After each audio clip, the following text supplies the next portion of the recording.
I'll never forget the way they looked at my son. He stood there on stage, gripping the mic like it was the only thing keeping him upright. His voice shook. His words came out broken, scattered, caught in his throat, and then I heard it. A whisper from one of the teachers in the front row. "He's ruining it." They thought I wouldn't hear, but I did, and in that instant, I couldn't breathe. My heart dropped. My son, Kyan, was stuttering through a line he was never even supposed to speak. He wasn't on the script. He wasn't in the scene. But there he was, on that stage, in front of hundreds, trying, and failing, and still trying. I sat frozen in my seat, my hands trembling in my lap. Parents started shifting uncomfortably in their chairs. Some whispered. One even chuckled. My face was burning. I wanted to stand up and scream. I wanted to protect him, to pull him off that stage and away from all of it. And then, right when I felt like I was about to break, the loudspeaker clicked on. A voice filled the auditorium. Actually, he wasn't supposed to speak. I gave him the mic. The room went dead silent, and what happened next, no one saw coming. It had been a rough couple of years for Kyan and me. After his father left, it was just the two of us figuring life out one morning at a time. I worked freelance graphic design jobs from our little 2-bedroom apartment in Charleston, South Carolina, juggling deadlines with speech therapy appointments and PTA meetings. Money was tight, but Kyan never asked for much. He found joy in small things, a new box of crayons, pancakes on a Sunday, or curling up with a book about pirates and adventures far from home. Kyan was 9, with dark curly hair and eyes that always seemed to be watching the world a little deeper than other kids. He had a soft voice, thoughtful and quiet, and he carried his words carefully. His stutter had started when he was 5, shortly after the divorce. At first I thought it might pass, but months turned to years, and the stutter stayed. Some days were better than others, but the worry never left me. I'd catch him practicing in front of the mirror, whispering words to himself, stopping and starting over until he got through a sentence. At school, he kept to himself. His teachers described him as sweet, well-behaved, respectful, but no one called him confident. No one called him brave, except me. I saw the courage in him every day. I saw it in the way he walked into classrooms, where kids didn't always understand him. I saw it in the way he never let himself shut down, even after a bad day. I knew he was special, and I knew if the world gave him the space to show it, others would see it too. When he came home one afternoon in March, holding a crumpled flyer with Spring Theater Showcase printed in bold letters, I saw that flicker of hope in his eyes. "Mom, guess what? They're doing auditions, and I want to try." My first instinct was hesitation. I knew how much he loved plays, how he'd reenact scenes from cartoons in the living room, mimicking voices and gestures with surprising accuracy. But speaking in front of people? On stage? I knelt beside him and asked gently, "Are you sure? You don't have to prove anything to anyone." "I know," he said, his voice barely above a whisper. "But I want to. I just want to try." So he did.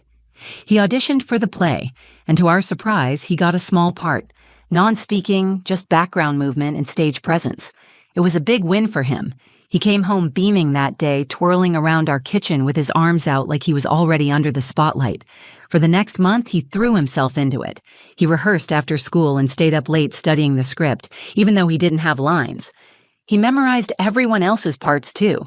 He wanted to understand the whole story, not just where he stood.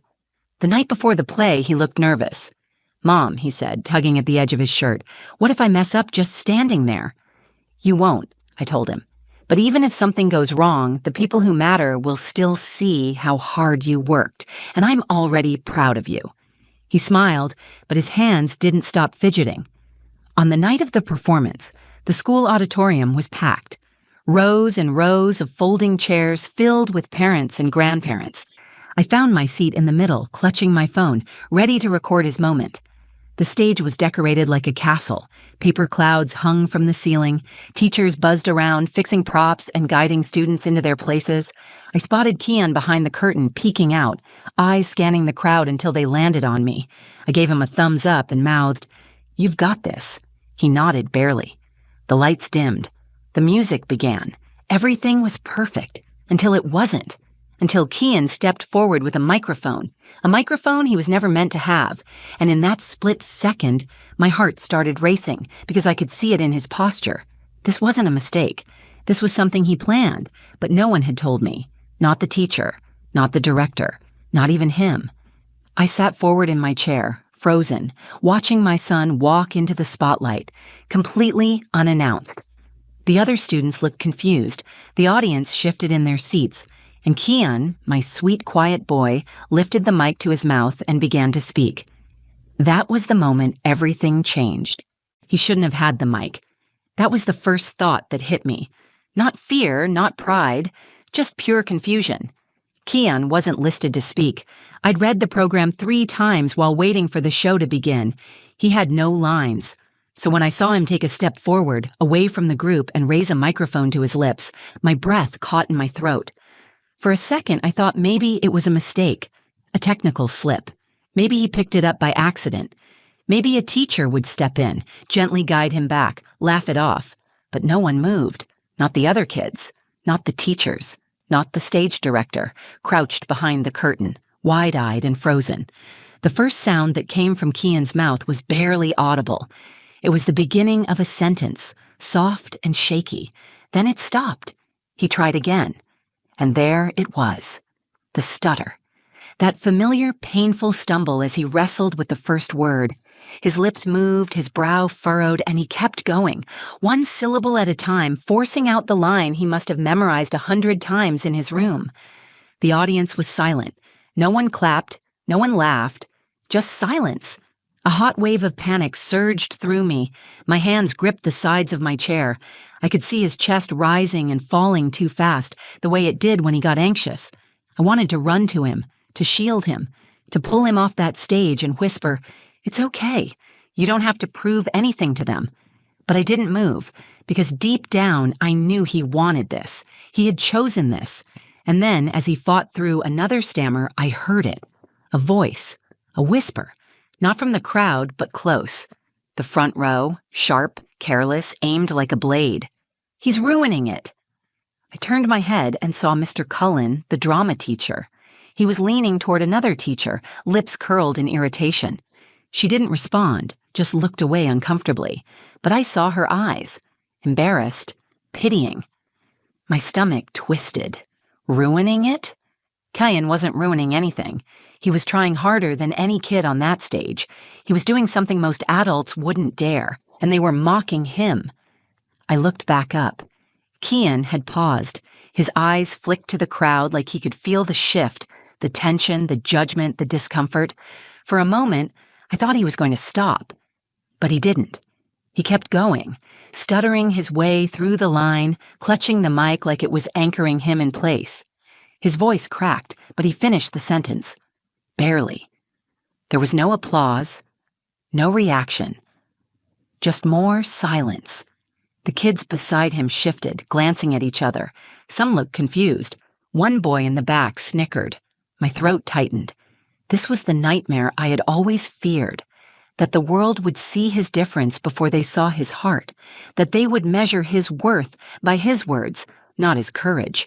And there he was, standing alone, exposed, stumbling in front of 100 people who didn't understand him. Tears filled my eyes. I blinked hard, trying not to let them fall. Not yet. The worst part wasn't the whisper. It was the stillness, the waiting. Everyone was waiting for someone to fix it, for a teacher to interrupt, for a tech to cut the mic, for him to step back, but nothing happened, and then something did. A loud click came over the auditorium's speaker system. The mic on stage suddenly cut off. Kian's voice disappeared. He blinked, startled, looking around. I sat forward in my seat, heart in my throat. A new voice filled the room, calm, clear, unmistakable. Actually, he wasn't supposed to speak. The voice belonged to Principal Morales. You could hear the tension shift, the collective inhale of an audience caught off guard. Heads turned toward the back of the auditorium, toward the control booth where the principal stood holding her own mic. My pulse pounded in my ears. What was she doing? What did she mean? She continued. I gave him the mic. Just 6 words, but they hit like a drumbeat. The stage lights suddenly felt hotter. The silence grew heavier. Kian was still standing there, frozen. I could see the panic flicker behind his eyes, as if he was unsure whether he had done something wrong or something brave. And I realized in that moment everything was about to change. The moment Principal Morales' voice echoed through the auditorium, everything changed. The murmurs stopped. The judgment faded into confusion. Every eye turned toward the back of the room, trying to make sense of what was happening. She repeated herself calmly, but with a quiet authority that cut through the thick tension in the air. I gave him the mic. My heart jumped. It wasn't a mistake. It wasn't some misstep or stage mishap. This had been planned, not by Mr. Cullen, not by the drama team, but by someone who actually saw my son. Then, just as quickly as the announcement came, the principal stepped away from the sound booth and made her way down the side aisle. She walked slowly, steadily, her heels clicking softly against the hardwood floor. The audience stayed silent, watching, waiting. When she reached the front of the stage, she turned to face the crowd, not the kids, not the actors. United States, the parents, the adults, and she spoke. I know some of you are confused right now. I know that wasn't in the program, but what you just saw wasn't a mistake. She paused for a moment, and I could feel my breath catching again. Kian came to me 3 weeks ago. He asked if he could say one line. Just one. Not for attention, not to steal the spotlight. He said he wanted to feel what it was like to be heard. I felt tears sliding down my face before I even noticed them. She looked up at the stage where Kian stood frozen, wide-eyed, clutching the mic that no longer worked. He practiced with me every morning before school. He never missed a day. Rain or shine, he showed up in my office at 7:15 with his little script folded in his hand. He said this play meant something to him, that this character meant something to him, and that even though he was scared, he wanted to try. Crowd was quiet, stunned into stillness. Mr. Cullen's face was red. He shifted uncomfortably in his chair, but said nothing. Principal Morales looked back at us. I told him he could do it. I told him I'd be there if he needed help, because sometimes bravery doesn't look like being loud or perfect. Sometimes it looks like a quiet kid with a stutter, standing in front of a room full of strangers, asking for the mic. I couldn't take my eyes off my son. His lips were parted slightly. His eyes were glassy. I don't think he even knew how to react, but something in his shoulders had changed. He wasn't curled inward anymore. He wasn't shrinking. He was standing taller now, just slightly. Then Principal Morales turned toward him. Kian, you did exactly what you said you would, and I'm proud of you. It was quiet. Completely, perfectly quiet. And then, from the back row, someone stood. A woman, another mom, I think, clapped. Once, then again. Then more people joined, a slow build like a wave gaining strength. Row by row, people rose to their feet. The sound grew louder, stronger. I stood too, hands to my mouth, sobbing now and not caring who saw it. I looked at Kian. His eyes scanned the crowd, trying to process it all. He looked to the wings, where a stagehand gave him a nod. Then he stepped back into place. The play continued, and Kian didn't have any more lines. He wasn't meant to, but he didn't need them. He had already said more in those few stumbling words than most people say with entire speeches. Afterward, backstage, he ran into my arms before I could even speak. I messed up, he whispered. No, I said, holding him tighter than ever. You showed up. You were brave. That's everything. I was so scared. I know, I told him, kissing the top of his head, but you still stood there. And that's something most people never do. Later, as we walked to the car, he asked, was she mad? Principal Morales? I smiled. No, baby, she was proud. She saw you. She believed in you. He looked out the window during the ride home, silent for a while. Then, softly, he said, I want to do it again next year, but maybe a bigger part. I laughed through the last of my tears. You'll get one. You earned it. The school play ended without fanfare. There was no big musical number, no curtain drop. The kids bowed, the lights dimmed, and the audience slowly made their way out, still buzzing from what they had witnessed. But something had shifted. You could feel it.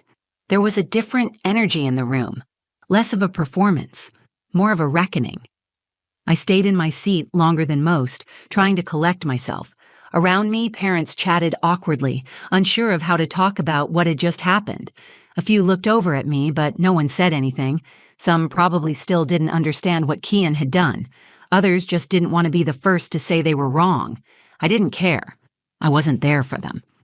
When I made my way backstage, the hallway was buzzing with kids, reuniting with their parents. There were costumes half unzipped, glitter on the floor, and lines from the play still echoing as excited voices relived their favorite moments. Then I heard my name. Mrs. Rain! It was Principal Morales. She moved toward me quickly, clipboard still in hand, the kind of person who never stops working even during chaos. I opened my mouth to thank her, but she beat me to it. Before anything else, she said, looking me squarely in the eye, you need to know. Your son is extraordinary. I tried to answer, but my voice caught in my throat. She continued, I wasn't sure if he'd go through with it. He was terrified. But he showed up every morning earlier than any student.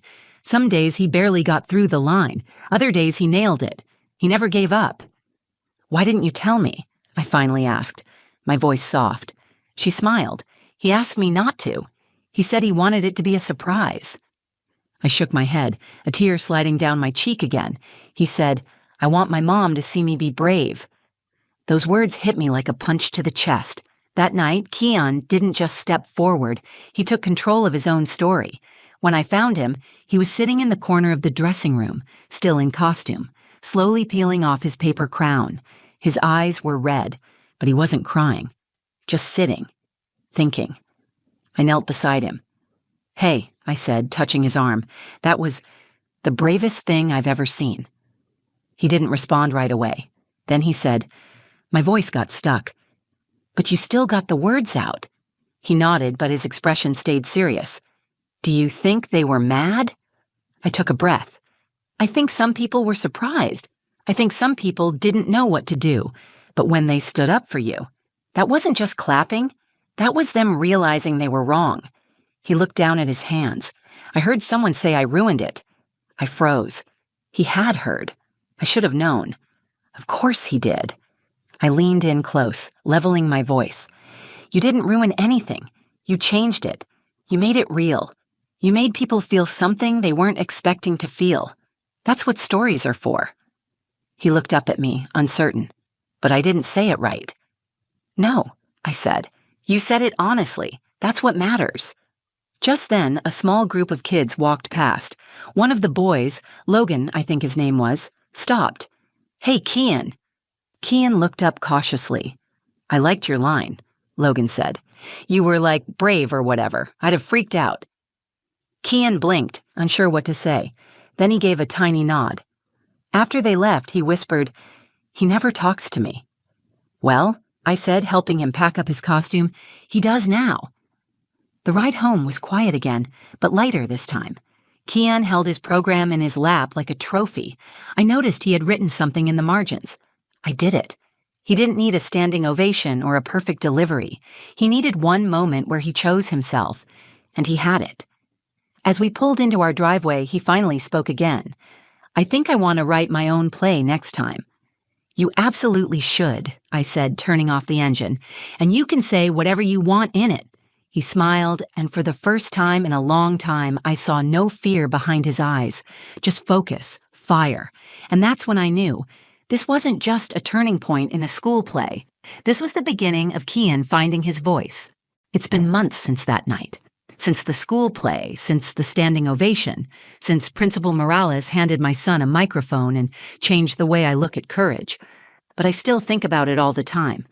I think about the way Kian stood there, small and trembling, and still found a way to speak. I think about the silence in that room, how uncomfortable it was, how honest it was, how necessary. And I think about the whisper, those careless words from a teacher who didn't see what he was witnessing. He's ruining it. He was rewriting it. Kian didn't just show the audience who he was, he showed me something I didn't realize I needed to see. For years, I'd been trying to protect him from everything. From rejection, from embarrassment, from pain. I filled in his sentences when they took too long. I spoke up for him at conferences. I held my breath when he answered questions in class. I thought I was shielding him, but in truth, I was sometimes standing in the way of his growth, not out of doubt, but out of fear. I was so afraid the world wouldn't be kind to him that I forgot he had his own kind of strength. After the play, something changed in Kian. It wasn't loud or dramatic. He didn't suddenly stop stuttering or walk around like a different person. But there was something in the way he carried himself. Shoulders a little higher, eyes meeting people's faces more often, sentences spoken with just a touch more boldness. He didn't talk about the play much. He didn't need to, but he did start writing. Every night after homework, he'd sit at the kitchen table with a stack of notebook paper and begin scribbling dialogue and story ideas. He wrote a fantasy play with a dragon who had a stutter, but still led his kingdom into battle. He named him Rael, which he said meant Fireheart. I never told him it wasn't a real word. To me, it was perfect. He showed it to Principal Morales, and she emailed me a week later saying she was going to help him turn it into next year's school production. I cried again that day, good tears. And then something else happened. One afternoon, I got a call from Mr. Cullen. At first, I almost let it go to voicemail, but I answered. He cleared his throat before speaking. I just wanted to say I was wrong. That's all he said at first. No excuses, no justification, just those 4 words. He went on to tell me he'd been meeting with the school counselor, that he was working on listening more and assuming less, that he'd apologized to Kian in person. I don't think I really saw him, he said, but I do now. I appreciated that. It didn't erase the hurt, but it mattered. The truth is, not everyone who mocks or dismisses our kids will come back with an apology. Not everyone learns, but sometimes they do. And when they do, it's worth something. Kian still stutters. He still gets nervous when he talks to new people, but he also raises his hand in class now. He volunteers to read short passages. He's even joined the drama club full-time. Last week, he told me he wants to be a screenwriter when he grows up. Because stories make people listen, he said. I looked at him and saw not the little boy who used to whisper his ideas to stuffed animals in his room, but a young man who had been through fire and come out stronger, steadier. I think you already are, I told him. That one night on stage didn't fix everything, but it didn't have to. It gave him one thing, gave him his moment. The moment he realized that his voice, no matter how it sounded, deserved to be heard. So if you're watching this and you've ever been underestimated, talked over, or made to feel like your voice isn't strong enough, let me tell you what I now know in my bones. Your moment is coming. And when it does, speak. Even if it shakes, even if it stutters. Speak anyway. Because someone out there needs to hear you're kind of brave. If this story moved you, if it reminded you of your own battles or of someone you love, please take a second to like this video. Share it with someone who needs to be reminded that their voice matters, no matter how it sounds. Leave a comment below. I'd love to hear your thoughts, your stories, or even just a word of encouragement for kids like Kian who are finding the courage to speak. And if you want more real, honest stories like this, be sure to subscribe to the channel. There's so much more ahead, and I'd love for you to be part of it. Thank you for watching. And remember, your voice has power, even when it shakes. He looked me dead in the eyes and said, "You'll never find anyone who wants a woman with a child." I didn't argue. I didn't cry. I just smiled. What he didn't know was that silence wasn't surrender.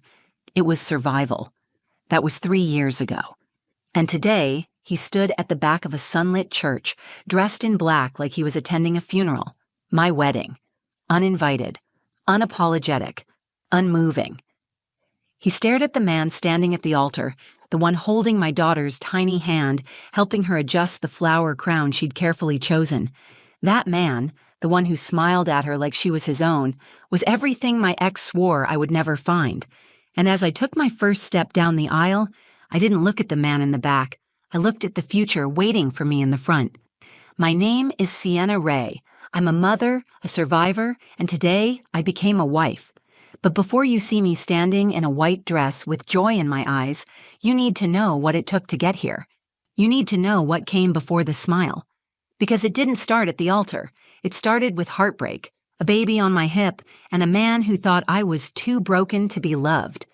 Let me tell you what happened. For a long time, I thought survival was the same thing as living. After Logan left, everything moved in slow motion. I was 26, with a newborn daughter, no college degree, and a pile of bills I could barely keep from drowning in. I worked double shifts at a corner diner, mornings pouring coffee for construction workers, evenings wiping ketchup off booths and folding half-used crayons into my apron. But even on the hardest days, when I could feel my chest tightening from exhaustion and self-doubt, I'd come home and see her face, Mila. She had Logan's eyes, wide, deep-set, almost too serious for a baby, but they softened when she looked at me, like she knew we were in this together. We lived in a 2-bedroom apartment in a building where the heat worked only when it felt like it. My bedroom had a lamp missing a shade, a mattress on the floor, and a framed photo of me and Mila from the hospital. That was it, but it was ours. People romanticize motherhood. They talk about magic and unconditional love, and yes, there's truth in that, but no one talks about the silence, the kind that creeps in when the baby's finally asleep and you're left alone with your thoughts. That silence used to eat me alive. I was still bleeding, figuratively and literally, when Logan walked out. We'd been high school sweethearts, the kind of relationship people called wild in a nostalgic way. He liked the thrill, the chaos. But when responsibility knocked, he ran, said he wasn't ready to be tied down, and in his version of events, I was the one who trapped him. His final words before slamming the door still ring in my head. You'll never find anyone who wants a woman with a child. For a while I believed him. It's not that I didn't want love again, it's that I didn't think I deserved it. My mom, Donna, tried to pull me out of it. She's the kind of woman who doesn't waste time sugarcoating anything. When I told her I felt like I failed, she looked me square in the face and said, "You didn't fail. You got rid of someone who never deserved the best part of you." She started showing up once a week with bags of groceries and Mila-sized clothes she found on clearance. She'd pretend she was just in the neighborhood, but I knew she was checking in. Then there was my younger brother, Caleb. He's 6 feet tall, works as a mechanic, and has the emotional range of a golden retriever. He wasn't good at deep talks, but he always came by with frozen pizzas and dumb jokes. One night, after Mila had gone to bed, he told me, "You're doing great, Cece." Don't let that loser's voice live rent-free in your head. It helped. Not all at once, but piece by piece. Slowly, I stopped measuring my worth by how Logan saw me. I started showing up for myself the way I did for Mila. Still, dating felt impossible. I tried a few times. One guy ghosted me the minute I mentioned I had a daughter. Another said he respected the hustle but didn't want to play dad. It hurt more than I admitted out loud. So I stopped trying. My heart was on lockdown, and Mila became my universe. She grew fast, curious, smart, loud in the best way. She called me her best friend and told everyone in her pre-K class that her mommy could beat up bad guys. I started to believe I really could. We were doing okay. Not glamorous, not romantic, but safe. Until the day I met Elias. It was at Mila's school fundraiser. I was carrying a box of juice boxes and mini muffins when I felt someone take it out of my arms. I turned around, and there he was, tall with a soft smile and warm brown eyes. "You looked like you were about to drop that," he said. I gave him a polite smile, ready to say thank you and walk away. But Mila ran up and tugged on my shirt. "Mommy, who's that?" Elias knelt down to her level without hesitation and said, "Hi, I'm Elias. What's your name?" She grinned and shouted, "Mila!" before hiding behind my leg. He stood back up and looked at me, still smiling. "She's awesome." And for the first time in a long time, I felt something shift in my chest, a flicker of warmth, of possibility. I didn't know then that this man, this stranger with kind eyes, would be the one to rewrite everything Logan made me believe about myself, but I was about to find out. I didn't call it a date at first. After the fundraiser, Elias and I started talking more. Little things like bumping into each other at pickup time or chatting while waiting in the hallway. He volunteered at the school often. I later found out he was a pediatric nurse and had a soft spot for kids without strong father figures. I wondered if he could see that gap in Mila's life before I ever said a word. He never pushed, never pried, but he listened. To Mila, to me, to the quiet things I didn't know I was saying. The first time we had lunch, he brought 2 sandwiches and sat with me on a bench outside the school while Mila played. She climbed the monkey bars and shouted, "Mommy, watch this!" every 5 seconds. I kept apologizing for the interruptions, but Elias laughed every time. "I like that she wants to be seen," he said. "That means you've done something right." That sentence cracked something open inside me. I'd spent so long feeling like I was failing, like every missed bedtime story or microwave dinner meant I was coming up short. But here was this man, watching my daughter and seeing success instead of struggle. Still, I kept my guard up. I'd let it down once before, and it nearly destroyed me. Logan had a way of making you feel chosen right before he reminded you that you were disposable. That whiplash was something I never wanted to feel again. And yet, as weeks passed and Elias kept showing up, helping Mila with homework, fixing the broken cabinet door in my kitchen, sitting with me during the hard days, I felt myself leaning in. It wasn't a whirlwind romance, it was steady, kind, built brick by brick. But just as I started to believe this might be real, Logan came back. It started with a text, "Logan, still living in that rat trap? Need me to take Mila for a weekend?" I didn't respond. A week later, he showed up at my door unannounced. Mila wasn't home, thank God. He said he was in the area and wanted to grab an old box of his stuff I still had in the closet. I handed it to him without saying much. Then, just as he turned to leave, he paused in the doorway. "So, you seeing someone now? I heard from Jenna that you were playing house with some guy." I didn't answer. He smirked, leaning against the doorframe like he still owned the space. "You know none of that's real, right? He's just bored. No guy actually wants to raise someone else's kid. Sooner or later, he's gonna leave. They always do." I gripped the doorknob hard enough to make my palm ache. "You done?" I asked. He shrugged. "Just trying to help you wake up." Then he walked off, whistling like he hadn't just dumped poison into my chest. That night, I couldn't sleep. Elias called, asked if I was okay. I lied and said I was just tired. But the truth was, Logan's words had found the cracks in my confidence and wedged themselves in deep. What if he was right? What if this was all temporary? The next day, Elias showed up with donuts for Mila and coffee for me. He kissed my cheek and asked, "You sure you're okay?"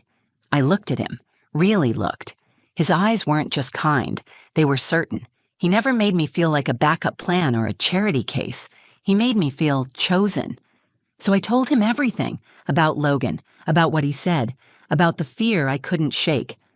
Elias didn't flinch. He just set down the coffee, took both of my hands, and said, "I'm not here out of pity, Sienna. I'm here because I love who you are, and I already love her. I don't need her to be mine by blood to be hers by choice." I cried harder than I had in years. That moment didn't erase the fear completely, but it gave me something stronger, proof that love could be safe, that I wasn't unlovable, that Mila and I weren't just somebody's baggage. Still, in the back of my mind, I couldn't shake the feeling that Logan wasn't done. And I was right. I always thought that big life changes happened like lightning, sudden, loud, impossible to ignore. But the moment I knew I was ready to choose love again wasn't loud at all. It was quiet. It was a Tuesday. Mila had fallen asleep on Elias's chest after dinner. We were sitting on my worn-out couch, the TV humming with an old cartoon she hadn't finished. Elias looked down at her and whispered, "I don't think I've ever felt this kind of peace before." And I knew right then that this wasn't just a relationship. This was home. And I wanted to build it, on purpose, with both hands, without fear. The next morning, I told Elias I was ready, that I wasn't just grateful for what he brought into our lives, I wanted him in it permanently. He didn't respond with a speech. He just pulled out a small box from his jacket pocket and said, "I was hoping you'd say that." He had been carrying it for weeks, waiting, hoping I'd find my own way to the same place he had already arrived. The ring was simple. A gold band with a small, radiant diamond, but what made my chest ache was Mila's name engraved inside, and mine, side by side. That night, I told Mila. I wasn't sure she'd understand the full weight of what it meant, but when I said Elias was going to be part of our family forever, she screamed and threw her arms around him. "Does this mean I get to keep him?" He smiled and said, "If you'll have me." The next few weeks were a blur of planning and disbelief. My mother was overjoyed, relieved, honestly. I think part of her had always worried that I'd close myself off from love forever. Caleb joked that Elias had to pass a background check and a Super Mario competition before he'd officially welcome him to the family. We decided on a small wedding. Nothing flashy. Just the people who mattered. A chapel with sun-washed windows, soft music, and Mila as our flower girl. But even as joy settled into my bones, a quiet voice still whispered Logan's words from the past. I kept waiting for the other shoe to drop, for the peace to unravel. The trauma doesn't just vanish. It lingers, waiting for an open window. And that window opened the night before the wedding. I found an old journal while packing for the hotel. In it was a letter I had written to myself the night Logan left. It was messy, scrawled in anger and heartbreak, written in the dark while Mila cried in the next room. "I don't know if anyone will ever want me," I'd written. "I don't know if I'll ever trust someone again, but I have to keep breathing. I have to stay alive for her." I read that line 3 times. I sat on the edge of my bed and held that broken version of myself in my hands. I wanted to hug her. Tell her it was going to be okay, that the love she didn't believe in was on its way, that she would one day wear a white dress and walk towards someone who saw every part of her and never once flinched. Instead, I tore the page out and ripped it in half. Donna walked in a few minutes later. She saw my red eyes and sat next to me without asking. "You're thinking about him, aren't you?" she said. I nodded. "He took a lot from you," she said, "but you still showed up. And tomorrow you're walking toward a man who gives without taking. Don't let the ghost of who hurt you sit in the front row of your happiness." That was the last time I thought about Logan that night, until the next morning. I was getting ready, my dress zipped halfway, when Donna walked into the bridal suite with a tense look. She was holding her phone, her lips pressed in a tight line. "He's here," she said. "Logan, back row, alone." For a moment, everything froze. The air felt thinner. But then Mila peeked around the corner, already in her little flower girl dress. She was twirling and giggling and holding the small white basket I'd let her pick out herself. I took a deep breath. Logan could sit wherever he wanted. He could watch. He could regret. But he wasn't the one waiting for me at the altar. The man who was, he wasn't looking at my past. He was waiting for our future. And I wasn't going to be late. The church smelled like lilies and old wood. Light filtered through the stained glass windows, painting soft colors across the pews. Everything felt still, sacred, like time had paused just for us. I stood behind the heavy wooden doors, my hand wrapped around Mila's. She looked up at me, wide-eyed and practically vibrating with excitement. "You ready, Mommy?" I wasn't sure if she meant the walk or the life that followed it, but I smiled and whispered, "Yeah, baby, I'm ready." Donna stood to the side, dabbing her eyes with a tissue. Caleb gave me a wink, mouthing, "Breathe." The music began. Gentle piano, the kind that somehow makes your whole chest swell. And the doors opened. Mila took the first step, tossing petals from her little basket like she was casting spells. Her curls bounced with every hop, and every face in the room melted into a smile. And then I saw him. Elias. He was standing at the altar in a slate-gray suit, his hands clasped in front of him, eyes locked on mine. He didn't smile right away. He just looked, really looked, like I was something he'd been waiting to see his entire life. That should have been the only thing I noticed, but just behind the last row of guests, leaning against the far back pew, was Logan. No suit, no smile, just a sharp black jacket, his hands in his pockets, his jaw tight. He didn't look at Mila. He didn't look at Donna or Caleb. He only looked at Elias. There was something hollow in his expression, not rage, not sadness, just a kind of stunned disbelief, like the world he once controlled had gone on spinning without him. For a heartbeat, I froze, my feet rooted to the floor, my fingers curled tighter around the bouquet. I remembered all of it, his words, his voice, the way he made me feel like a burden instead of a blessing. And then Mila turned around at the end of the aisle, her little hand reaching for me. "Come on, Mommy," she called. "He's waiting." Just like that, I moved. Step by step, I walked toward the man who chose me with open arms instead of clenched fists. The man who saw a single mother and didn't flinch. The man who learned Mila's favorite bedtime story by heart and once stayed up all night sewing a button onto her favorite stuffed bunny because she cried when it broke. Elias stepped forward when I reached the front. He didn't wait for a cue. He took Mila's hand in one of his, then reached for mine. That moment felt like a photograph, forever suspended in light. Then, without a word, Elias knelt. Not to propose. That part had already happened. He knelt to Mila. "Mila Ray," he said gently, "I know I'm not your dad, but I love you like I am, and if you'll have me, I'd be honored to be yours, forever." She looked at me, eyes wide, then back at him. "Do I get to say yes?" He smiled. "You absolutely do." She nodded so hard I thought her head might fall off. "Yes." He stood and kissed the top of her head, then turned to me. "I've got both my girls now," he whispered. I didn't cry. I thought I would. I expected to. But instead, I smiled so hard it hurt. The rest of the ceremony blurred around the edges. I remember vows, rings, the warmth of Elias's hands in mine. I remember the kiss, the cheers, the way Donna clapped like she was at a concert and Caleb shouted, "Finally!" across the aisle. But mostly, I remember that look on Logan's face. He never said a word, never moved, just watched, like a man realizing he'd lost something he hadn't even known was worth keeping. I didn't look back again. Not during the walk down the aisle, not during the reception, not once. Because the truth is, that day wasn't about proving Logan wrong. It was about proving myself right, that I was worthy, that Mila and I were never baggage, that our love story didn't end when someone walked out. It started when someone walked in and stayed. The house was quiet. Mila had finally fallen asleep, curled up in her new pink pajamas, still wearing the plastic flower crown from the wedding. Elias had tucked her in while I washed my face, still stunned at how everything had actually worked out.